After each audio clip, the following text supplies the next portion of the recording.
पुसदमध्ये गेल्या 55 वर्षापासून होतोय अखंड रामायण पाठ। रामायण मंडळ पुसदद्वारा रामनवमीनिमित्त होते दरवर्षी आयोजन।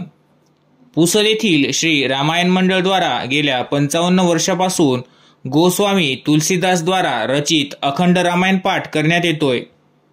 चैत्र महिन्यात रामनवमीच्या आदल्या दिवशी म्हणजेच अष्टमीला या अखंड रामायण पाठास सुरुवात होते। रामभक्तांद्वारे हा पाठ केला जातो। या अखंड रामायण पाठास तब्बल 18 तास लागतात। पुसद येथील नारायण चौधरी यांच्या घरी गेल्या 10 वर्षापासून हा अखंड रामायणचा पाठ रामनवमीनिमित्त अविरत सुरू आहे।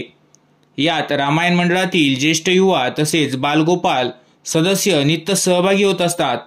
अखंड रामायण पाठ केल्याने आम्हाला वेगळीच ऊर्जा प्राप्त होते अशी भावना रामभक्तांची यावेळी व्यक्त केली।